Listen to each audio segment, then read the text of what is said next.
Hello my beautiful family, कैसे हो आप सब। आई होप आप सब ठीक होगे, स्वस्थ होगे, मस्त होंगे। मैं भी एकदम ठीक हूँ। तो आज ना हम लोग ये व्लॉग है कल नाइट का। तो कल नाइट में ना हम लोग खाना खाने के लिए बाहर गए हुए थे।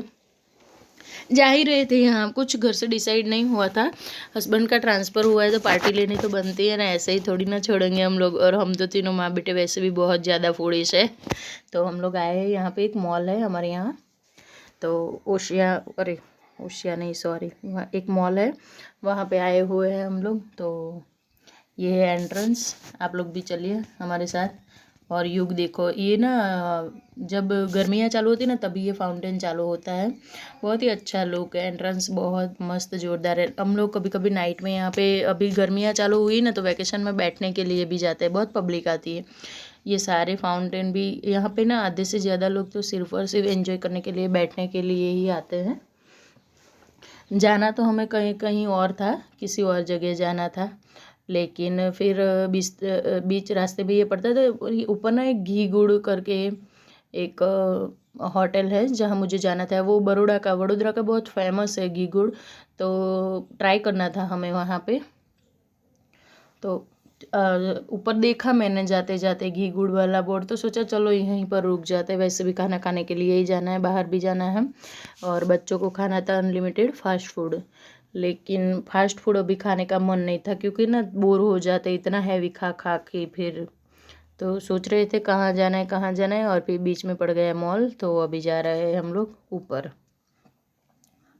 ऊपर की ओर है लिफ्ट में से। और देखिए, अभी दिखाती हूँ आप लोगों को भी कितना सुंदर नज़ारा दिखता है अंदर से, लिफ्ट में से बाहर का। नाइट होते ही नहीं, गर्मियों की नाइट कुछ और ही होती है। यहाँ पे मेरे युग को डांटना चालू हो गया है। युग सीधा रहता ही नहीं है कहीं पर भी, तो मेरी डांट खाए बिना उसको शांति नहीं मिलती है बिल्कुल भी। और हस्बैंड को अभी तक ठंडी लग रही है। तो देखिए, आप लोग भी एंजॉय कीजिए, नज़ारा बहुत सुंदर दिखता है भाई। हमारा विद्यानगर है बहुत सुंदर। आनंद आनंद विद्यानगर एक ही है, कुछ डिफरेंट नहीं है। बस कहने के लिए आनंद और विद्यानगर नाम अलग अलग हैं, लेकिन दोनों एक ही, एकदम अटैच ही है। बिल्कुल होता है ना हमारा पड़ोसी का घर, वैसे है आनंद विद्यानगर। और आ गए हम लोग ये घी गुड़ में। लेकिन फिर बच्चों ने फिर उधम मचाया कि नहीं, हमें यहाँ पे नहीं जाना है, घी गुड़ में नहीं, वो बाजू में जो मोती महल है, जो खुला हुआ पार्ट दिख रहा है ना, उसमें जाना है दोनों का। और सबसे ज़्यादा अंशु का। और उसके पापा ने मना किया ना, उसको फास्ट फूड, वहाँ पे फास्ट फूड ही ज़्यादा मिलता है। तो देखो ये इसका इसका मुंह देखिए, एक नंबर का फूडीज है ये, मुझसे भी बड़ा फूडीज है, बहुत लालची है खाने का। और मैं आप लोगों को यहाँ पे नज़ारा दिखा रही हूँ। और हम लोग घी गुड़ वाले रेस्टोरेंट में पहुँच गए। बहुत फेमस है यहाँ पे ना, देसी फूड मिलता है एकदम, बहुत मस्त होता है। लेकिन क्या ही करे, अब ये बैठा है मुंह फुला के, और इधर बैठ गया है। देखो, खड़ा होने का नाम, झूठी झूठी स्माइल दे रहा है। मैं उसको छेड़ रही हूँ तो बोल रहा है हाँ मुझे फास्ट फूड खिला दो, मुझे नहीं खाना है देसी खाना, रोज़ घर पे खाते ही है। तो फिर अंशु भैया की फिर डिमांड पे हम लोग आ गए हैं मोती महल में। तो आप लोगों को पहले पूरा मोती महल का नज़ारा दिखाऊंगी। हस्बैंड यहाँ पे, इधर क्या होता है कि एक बार हमें 1,000 रुपये या 2,000 या 3,000, जितना भी खाना खाना होता है ना, उतना कैश जमा करवाना होता है। फिर वो लोग हमें कार्ड देते हैं, एक जैसे एटीएम का कार्ड होता है ना वैसा। फिर अलग अलग फूड काउंटर होते हैं, वहाँ पे जाके हमें जो खाना हो वो ले लेना है और अपना कार्ड स्वाइप कर देना है। लेकिन सच बताऊँ ना तो ये चीज़ मुझे बिल्कुल भी अच्छी नहीं लगी है, क्योंकि पहले कार्ड देते हैं, हमसे पैसे जमा करवाते हैं, और फिर उसके बाद में आप लोग दाम में, अभी आप लोगों को सारी चीज़ों के बताती हूँ, ये देखिए। तब तक पूरे मॉल का नज़ारा देख लीजिए। नीचे ओशिया मार्ट है, फिर गेम जोन है, और फिर सारे जिम और शॉप्स, बहुत सारी होटल्स भी है। ये इधर का ना लुक बहुत अच्छा है, नज़ारा बहुत अच्छा, और इतना मस्त म्यूजिक चालू था ना, बहुत एकदम अच्छी जगह है। लेकिन प्रॉब्लम ये है ना कि बहुत ज़्यादा दाम थे, सारी चीज़ों के रेट इतने ज़्यादा था। यहाँ पे अंशु पिज़्ज़ा के लिए सबसे पहले आ गया है। तो तब तक, जब तक पिज़्ज़ा आ रहा था, युग जाके समोसा ले आया था। उसको तो समोसा बहुत ज़्यादा पसंद है, और यहाँ पे अंशु को ये गर्म लग गया है समोसा, बहुत ज़्यादा गर्म था। वैसे बना के ही ताज़ा ही देते, क्वालिटी बहुत अच्छी थी। उसके बाद हमने ना एक छोले भटूरे, मैंने अपने लिए, अपने और हस्बैंड के लिए मंगाए थे, क्योंकि फास्ट फूड मुझे इतना खाना नहीं था। वैसे भी मैं इतनी मोटी हुए जा रही हूँ दिन ब दिन, और कहाँ इतना फास्ट फूड खाए। और सब मुझे यहाँ पे चिढ़ा रहे थे, तीनों बाप बेटे मिलकर। मैं खा रही हूँ तो मेरी मजाक उड़ा रहे हैं। तो थोड़ा डांट भी देती हूँ साथ साथ में, लेकिन क्या ही करें, अब हूँ मोटी तो क्या करूँ। और मैं हूँ फूडिश, हाँ मैं हूँ फूड लवर, मैं खुद बोलती हूँ कि मुझे खाना खाना मेरा हॉबी है। खाना बनाना और खाना खाना ये मेरा सबसे बड़ा हॉबी है। और आइए आप भी हमारे, और ना बहुत अच्छे थे, टेस्टी थे। ये छोले भटूरे की डिश तो फिर भी इतनी महंगी नहीं थी, लेकिन बाकी सारी चीज़ों के बारे में तो क्या ही बताऊँ, बाप रे बाप इतने ज़्यादा दाम थे कि मत पूछो। तो बहुत अच्छे थे छोले भटूरे, साथ में अचार मिल गया था मुझे। लेकिन मुझे स्किन का प्रॉब्लम, अभी मैं दवाइयाँ खा रही हूँ और साथ में अचार भी खा रही हूँ, डॉक्टर ने मना किया हुआ है। लेकिन जब भी बाहर जाते हैं ना हम लोग, तो मैं खाने में कोई परहेज़ नहीं रखती हूँ। मैं घर पे बहुत स्ट्रिक्ट फॉलो करती हूँ जो नहीं खाना है। उसके बाद आ गया था अंशु का पिज़्ज़ा, और ये मोटू खाएगा पिज़्ज़ा। पिज़्ज़ा से अच्छा तो तामझाम ना ओरेगानो और चिली फ्लेक्स के लिए था। तो हमने क्या किया था कि सबने सारी चीज़ों को एक एक एक एक एक एक करके सारी चीज़ें मंगवाई थी, ताकि सभी चीज़ों का एक साथ आनंद लिया जाए। तो हम तो ज़्यादा तो पिज़्ज़ा नहीं खाएंगे, एक एक पीस ही खाएंगे, बाकी का दोनों भाई ही खाएंगे। और अंशु एकदम खुश हो गया था यहाँ पे। और मुझे तो बहुत सारा ओरेगानो और चिली फ्लेक्स सबसे ज़्यादा चाहिए, तो ये पिज़्ज़ा मुझे पसंद आता है, नहीं तो नहीं आता है। और देखो ये चीज़ को ऐसे खड़ा कर करके दिखा रहा है। फूड लवर, पिज़्ज़ा लवर है ये। अभी बोल रहा है, कल खा के आया है और अभी आज भी बोल रहा है कि मम्मा घर पे पिज़्ज़ा बना दो। फिर मेरे मुँह की डांट नहीं खाएगा तो क्या खाएगा। चलिए आ जाइए आप भी। और देखिए ये मुझसे खुल नहीं रहा है यहाँ पे। पिज़्ज़ा का दाम तो फिर भी ठीक ठाक था, लेकिन फिर उसके बाद जो चीज़ मंगाई ना अंशु ने, ये कुछ 250 या 300 रुपये का एक पिज़्ज़ा था, 9 इंच वाला। और मुझे ज़्यादा लगी कीमत है, क्योंकि अनलिमिटेड में जाते ना तो कुछ भी जितना भी खाना हो, जो भी खाना हो आपको, सारा फास्ट फूड। और ये देखिए एक बाउल 450 रुपये का नूडल्स। मुझे तो सच में, मैं तो घर पे 40 रुपये का पैकेट लाके इससे भी अच्छा बना लेती हूँ। बस थोड़ा सा पनीर ग्रेट करके डाल दिया और उल्लू बना दिया। और उसके बाद बच्चों ने ठंडा वंडा पिया था कुछ, और फिर हम लोग आ गए हैं। और काफ़ी सारे और भी 2-3 चीज़ें खाई थी, लेकिन सब बताना मुझे अच्छा नहीं लगता है। लेकिन इसकी रेट, अगर मोती महल नाम था, अगर आप लोग आए हो तो मुझे लगता है कि इसकी ज़्यादा रेट होती है यहाँ पे। और उसके बाद हम लोग हमारे फेवरेट जगह पे आ गए हैं फ्रूट सलाद पीने के लिए, क्योंकि फिर मीठा तो बनता है ना खाने के बाद, ऐसे थोड़ी ना जाएंगे। मुझे ना यहाँ पे हॉट ब्राउनी वाली आइसक्रीम खानी थी, लेकिन वहाँ पे नहीं थी। तो फिर आ गए हम लोग। सारी जगह मैं जहाँ पे आइसक्रीम खाती हूँ वो भी शॉप बंद हो गए थे, 11 बज गए थे। उसके बाद फिर मुझे मजबूरन फ्रूट सलाद पीने जाना पड़ा, जो कि फ्रूट सलाद भी मेरा फेवरेट है। और उसके बाद आ गए थे घर पे, आके सो गए थे। बहुत देर हो गई थी, 11:30 जितना बज गया था आते आते। और फिर ये है दूसरे दिन की सुबह, बच्चों को मैंने स्कूल भेज दिया, छोड़ के आई हूँ। भेज तो क्या दूँगी, बच्चों को छोड़ के आई हूँ। और उन्होंने जो भी बिखेर के रखा था वो सब कुछ समेटा है, ठीक ठाक किया है। और यहाँ पे कुछ कपड़े थे जिसको मुझे फोल्ड करने थे, तो मैं बैठ के आराम से अपने कपड़ों को फोल्ड करूँगी। और सुबह से 5 बजे से उठी हूँ, तब से लेकर अब जाकर मुझे बैठने का टाइम मिला, इसलिए बैठ गई। और फिर उतने में याद आया, जो कल रात हमने छोले भटूरे खाए थे ना, तो बैठे बैठे मेरे दिमाग में हुआ कि अगर काले चनों के साथ मैं भटूरे बनाऊँ तो कैसे लगेंगे। छोलों के साथ तो अच्छे ही लगते हैं। तो ऐसे बस बैठे बैठे आविष्कार आ गया दिमाग में, और चनों को भिगा दिया गर्म पानी में। देसी चना, ब्लैक चना आता है ना जो, वो। और उसको भिगाने के बाद आ गई हूँ डस्टिंग करने के लिए। झाड़ू हो गया था मेरा सारा अभी पूरे घर में, तो मैं यहाँ पे पंखे साफ़ करने में लगी हुई। भाई होली आ रही है, त्यौहार आ रहे हैं, तो घर तो क्लीन होना ही चाहिए। थोड़ा थोड़ा करके अभी एक हफ्ता बाकी है, तब तक मैं सफाई कर लूँगी, पूरे घर की सफाई कर लूँगी। तो यहाँ पे पंखे बहुत गंदे लग रहे थे मुझे, तो मेरा जो होममेड DIY किया हुआ ये जो स्प्रे है, उससे ही मैं साफ़ करूँगी। और यकीन मानिए ये सारे स्प्रे होते हैं ना, उससे बहुत जल्दी चीज़ें साफ़ हो जाती है। हम वैसे पानी वाला कपड़ा करेंगे, फिर पोछेंगे, कितना टाइम लगता है, बार बार स्टूल पे चढ़ना, नीचे उतरना। मैंने सोचा चलना अभी अपना बनाया हुआ घर का ही होममेड स्प्रे, कहीं बाहर से तो लाना नहीं है, इतना महंगा भी नहीं, घर की चीज़ों से ही बना हुआ है, तो ट्राई करके देखती हूँ। और एकदम जैसे नया हो ना, बिल्कुल वैसे चमचमा गया था फ़ैन। और उसके बाद मैंने सूखे कपड़े से ही क्लीन किया है, यहाँ पे कोई मैंने दूसरा वो नहीं यूज़ किया।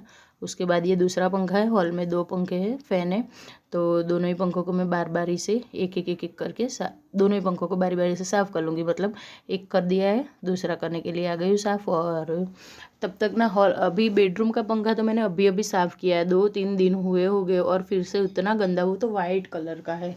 ये सारा फर्नीचर का मैचिंग लिया हुआ तो है, जब बनवाते हैं लेते हैं ना तब बहुत अच्छा लगता है, लेकिन फिर जब सफाई करनी होती है ना तब हमें पता चलता है कि हमारी क्या हालत होती है। और मुझे तो पंखों को ऐसे साफ़ करने की आदत है, हस्बैंड बोलते हैं किसी दिन तो पंखा नीचे लेकर आने वाली है, ऐसे क्लीन करती है।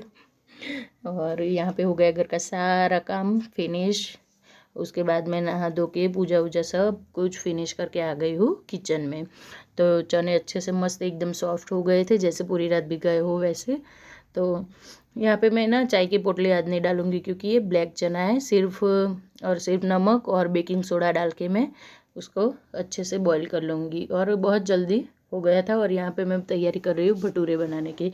कल का स्वाद ना अभी जीभ पे बैठा हुआ है सबके। तो भटूरे बनाने के लिए मैंने अपना एक नया ट्रिक है, 3 टेबलस्पून जितना तेल लिया है, जो भी रिफाइंड ऑयल होता है वो, 1 कटोरी मतलब एकदम हल्का सा गुनगुना गरम दूध लिया है और थोड़ा सा नमक डाल के अच्छे से मिला लेंगे। उसके बाद ना मैं इसमें डालूँगी 2 ब्रेड। इससे ब्रेड में ना यीस्ट होता है, इससे हमें भटूरों में कुछ भी डालने की ज़रूरत नहीं पड़ेगी, कुछ भी। मतलब जो हम लोग बेकिंग के लिए डालते हैं ना, दही, चीनी, बेकिंग पाउडर, बेकिंग सोडा, जो भी चीज़ें डालते हैं फुलाने के लिए, वो कुछ भी डालना नहीं पड़ेगा। और हमारे भटूरे एकदम सॉफ्ट बन के रेडी हो गए। यहाँ पे थोड़ा पानी डाल के मैंने सारी चीज़ों का घोल बना लिया है और थोड़ी देर के लिए रेस्ट करने के लिए डाल दिया था। उसके बाद मैदा लिया है 500 ग्राम और उसमें 1 कटोरी सूजी डाला है। सूजी मेरी थोड़ी ज़्यादा ही हो गई थी। और फिर उसके बाद जो घोल बना के रखा है ब्रेड वाला, वो डाल दिया है। और अभी हल्के गुनगुने गर्म पानी से मैं यहाँ पे आटा गूँथ लूँगी। और आटा को अच्छे से पटक के गूँथना है हमें, तभी हमारे भटूरे इतने फूले एकदम और सॉफ्ट बनेंगे। और ये जो मैंने ब्रेड वाला मिक्सर डाला है ना, उससे अभी आटा इतना फूल गया है ना, मस्त, अभी से ही फूल गया है। फिर तो मैं 1 घंटे के लिए रेस्ट पे ही डाल दूँगी उसको। लेकिन तब तक हमारे हाथों का एक्सरसाइज होना बहुत ज़रूरी है। हाथों की एक्सरसाइज मतलब कि आटे को गूँथना है और पटक के अच्छे से गूँथना है, इतना जब तक वो एकदम सॉफ्ट ना हो जाए। ये जो दाना अलग अलग दिख रहा है ना, वो एकदम मस्त मुलायम सा हो जाए ना, तभी हमें उसको रखना है। ज़्यादा मेहनत लगती है सिर्फ और सिर्फ इस आटे को बनाने में, और किसी चीज़ में ये मेहनत नहीं लगती। और ना आटा एकदम गीला सा ही हमें लगाना है, डो एकदम गीला लगाना है। रोटी का बनाते हैं ना, ऐसा बिल्कुल भी नहीं लगाना है। और उसके बाद यहाँ पे मैंने 1-2-1.5 चम्मच जितना घी ले लिया है। अभी इसको मुझे वॉश ही करना है, ये वाली बर्नी को घी की, इसलिए मैंने गंदे हाथों से उठा लिया है। तो यहाँ पे फिर से मैं देखिए एकदम सॉफ्ट सा आटा हो गया घी लगाने के बाद। पहले तो अच्छे से पटक के मैंने गूँथ लिया है और उसके बाद घी लगा के भी थोड़ा सा गूँथूँगी और थोड़ा सा पटकूँगी, ताकि भटूरे हमारे एकदम फूले से और मस्त, जैसे बाहर के कल थे बिल्कुल वैसे ही बने। अभी आविष्कार दिमाग में आया ही है तो फिर अच्छे से करना ही पड़ेगा।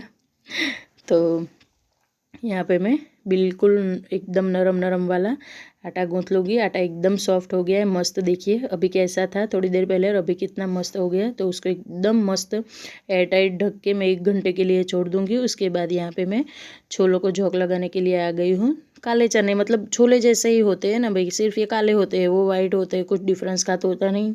वो बड़े होते हैं, ये छोटे होते हैं। लेकिन हमारे यहाँ ना कठिया मतलब हमारे वहाँ एक भाल एरिया है, वहाँ का चना आता है एकदम छोले जैसा ही आता है। तो वही है, ऑयल रखा है, उस खूब सारा प्याज और लहसुन मैंने ऑयल में पहले खड़े मसाले डाल दिए गरम होते ही, उसके बाद लहसुन और प्याज डाल दिया है चॉप करके। मैं कोई एक्स्ट्रा तामझाम नहीं करती हूँ, फिर भी मेरे छोले इतने टेस्टी बनते। सारी पंजाबी डिशों में मैं अलग से ग्रेवी बनाओ, सेको उसको ऑयल में और फिर उसका प्यूरे बनाओ, ऐसा बिल्कुल नहीं करती हूँ। मेरा मैनुअल चॉपर ही मेरा सब कुछ है और हो जाता है इससे। तो फिर क्यों झूठा तामझाम करना। और इससे मेरी ग्रेवी बहुत ज़्यादा गाढ़ी बनती है। और मेरी एक सीक्रेट टिप्स है ही, मैंने आपको पहले भी बताई हुई है कि चनों को फिर बाद में ऐसे मैनुअल चॉपर में चलाना है और पानी डाल के, और फिर उसका जो गाढ़ा एकदम मिक्सर होता है उसको ही डाल देना है ग्रेवी में। आपको काजू वाजू कुछ भी डालने की ज़रूरत नहीं पड़ेगी। वही टिप्स अपनाइए। और भटूरे के लिए ये जो ब्रेड वाला टिप्स है वो बहुत अच्छा है। तो फिर छोटे छोटे जुगाड़ से काम हो जाते, तो फिर क्यों झूठ मूठ के तामझाम करने हैं भाई। मुझे तो रियल रहना ही ज़्यादा पसंद है, मुझसे जो होता है मैं वही करती हूँ। तो यहाँ पे बातों बातों में प्याज हो गया है ब्राउन, और टमाटर मैंने बहुत बड़ा वाला था, मतलब मीडियम साइज़ के हो तो 2 लगते हैं और ये वाला 1 ही लगता है। तो एक बड़ा सा टमाटर चॉप करके फिर से मैंने डाल दिया है तेल में। और यहाँ पे कर दूँगी मैं सारे ड्राई मसाले, सिंपल से ड्राई मसाले, नमक, मिर्च, हल्दी पाउडर, धनिया पाउडर, और ऊपर से थोड़ा सा मेरा किचन किंग मसाला। किचन किंग के बिना तो मेरा कुछ काम नहीं हो सकता। थोड़ा सा किचन किंग मसाला, थोड़ा सा अमचूर पाउडर, क्योंकि आज मेरे पास लेमन जूस नहीं है, मेरा सारा लेमन जूस का ख़त्म हो गया और लेमन भी नहीं पड़े मेरे पास, नींबू खलास हो गए। तो आज मैं थोड़ा सा खटास तो चाहिए, थोड़ी सी तो खटाई होनी ही चाहिए। टमाटर में होती लेकिन उतनी नहीं होती है। और किसी भी चीज़ में आप चीज़ मतलब कोई सी भी दाल बनाते हो उसमें थोड़ा सा नींबू का रस डाल देते हो, एक टेबल स्पून जितना, तो टेस्ट दुगना हो जाता है। तो यहाँ पे चने भी हमारे मस्त बॉईल हो गए हैं और तड़का भी रेडी है। मैंने कोई एक्स्ट्रा छोलों का मसाला नहीं डाला, लेकिन फिर भी उसका जो टेस्ट आया था ना, सच में बता रही हूँ, ऐसे बोलने के लिए नहीं बोल रही, बहुत टेस्टी छोले बने थे, बहुत मतलब बहुत ही ज़्यादा टेस्टी छोले बने थे। तो यहाँ पे फिर मैं ना सीधा कुकर में ही डाल देती हूँ अपना पूरा जॉग। मैं ज़्यादा बर्तन भी गंदे नहीं करती हूँ, क्योंकि वैसे भी मेरे हाथों से बहुत ज़्यादा बर्तन गंदे होते हैं। थोड़ा पानी भी डाल दूंगी ऊपर से ताकि थोड़ा गाढ़ा हो। देखिए ये चने मैंने लिए मैनुअल चॉपर में, अभी मैं इसको चॉप कर दूंगी अच्छे से, बिल्कुल मतलब एकदम उसका पेस्ट जैसा हो जाएगा ना, तब तक मैं चॉप करूंगी। ये देखिए इससे ग्रेवी इतना गाढ़ा हो जाता है कि हमें कुछ भी ग्रेवी में डालने की अलग से ज़रूरत नहीं पड़ती। तो फिर क्यों को झूठ मूठ के तामझाम करें, और टेस्ट भी दुगना हो जाता है। तो अभी ना छोले रेडी हो गए, मैं बच्चों को लेके आ गई हूँ स्कूल से, और अभी बन रहे भटूरे। तो उनको ओवल शेप के चाहिए थे और मैं राउंड बनाए जा रही थी। उन दोनों के मिक्सर के झमेले में ना मेरा भटूरा का साइज़ ही आखा चेंज हो गया, पूरा चेंज हो गया। तो एक बन गया था, मैंने लड्डू गोपाल को भोग के लिए चढ़ा दिया था, दूसरा एक रखा हुआ है साइड में, और ये फिर उसके बाद एकदम रेडी है हमारा फुला फुला सा भटूरा। आ जाइए आप लोग भी हमारे साथ खाने के लिए। अभी तो मेरे पास टाइम नहीं है खाने का भाई बच्चों को लेकर आई हूँ, अभी बज गए हैं 2 और उनको दे दूँगी पहले खाना। लड्डू गोपाल के भूख के लिए भी आज बहुत देर हो गई, क्योंकि भटूरे ऐसी चीज़ है ना कि गरम गरम ही खा सकते हो, ये कोई रोटी वोटी के जैसा आप नहीं खा सकते हो। अभी बनाया और अभी खाया, और इसमें ना सूजी डालने से ये काफ़ी टाइम तक कुरकुरे रहते हैं, एकदम सॉफ्ट नहीं पड़ जाते हैं। तो यहाँ पर एक के बाद एक फूले फूले से भटूरे हमारे बन रहे हैं। और बच्चे तो कपड़े भी चेंज करना नहीं बैठते, कपड़े चेंज भी नहीं करने थे उनको, तो सीधा ही खाना खाना। नहीं मम्मा दे दो, बहुत अच्छी स्मेल आ रही है, खाना दे दो। फिर से मुझे डांट लगानी पड़ी, तब जाके बाथरूम में गए। तो फ्रेंड्स ये था मेरा छोटा सा वीडियो। अगर आप लोगों को पसंद आए तो चैनल को सब्सक्राइब किए बिना बिल्कुल भी ना जाए, और मिलते हैं फिर एक नए वीडियो में। तो रेडी है हमारी डिश सलाद के साथ, छाछ, सलाद और भटूरे। और तो आ जाइए आप लोग भी खाना खाने के लिए साथ में, यम्मी यम्मी सा। और मिलते हैं कल फिर, बाय।